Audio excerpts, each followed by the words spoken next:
مسجد نبوی سے تقریباً 1-8 کلومیٹر کے فاصلے پر یہ مسجد اجابہ کہلاتی ہے۔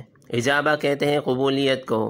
رسول اللہ صلی اللہ علیہ وسلم اس مسجد میں تشریف لائے، 2 رکعت نماز پڑھی۔ راوی کہتے ہیں ہم نے بھی آپ صلی اللہ علیہ وسلم کے ساتھ نماز ادا کی۔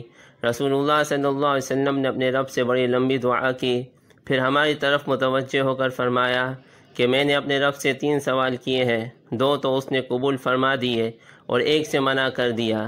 میں نے سوال کیا کہ میری امت کا حد سے ہلاک نہ ہو، جسے منظور فرما لیا۔ میں نے سوال کیا کہ میری امت غرق ہو کر تباہ نہ ہو، اسے بھی منظور فرما لیا۔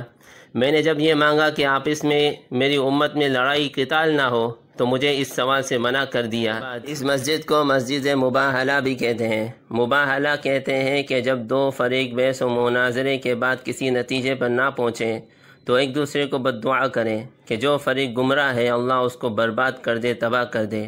جب نجران کا عیسائی وفد حضور صلی اللہ علیہ وسلم کی خدمت میں حاضر ہوا، رسول اللہ صلی اللہ علیہ وسلم سے بحث و تکرار کے بعد انہوں نے حق قبول نہیں کیا تو اللہ پاک نے انہیں مباہلے کا حکم دیا۔ ثم نبتہل فنجعل لعنت اللہ علی الکاذبین۔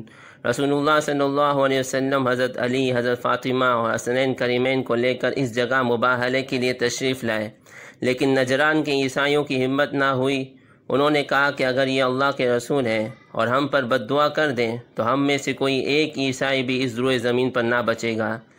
اس وجہ سے اس مسجد کو مسجد مباہلہ بھی کہتے ہیں۔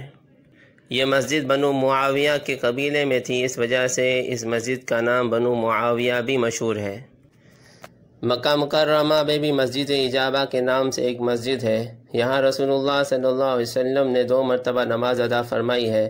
پہلی مرتبہ جب شعب بن ابی طالب میں رسول اللہ صلی اللہ علیہ وسلم اور آپ کے خاندان والے محصور تھے، اس وقت نماز ادا فرمائی، اور دوسری مرتبہ جب مکہ فتح ہوا اس وقت رسول اللہ صلی اللہ علیہ وسلم نے مکہ مکرمہ میں داخل ہوتے وقت اس جگہ نماز ادا فرمائی۔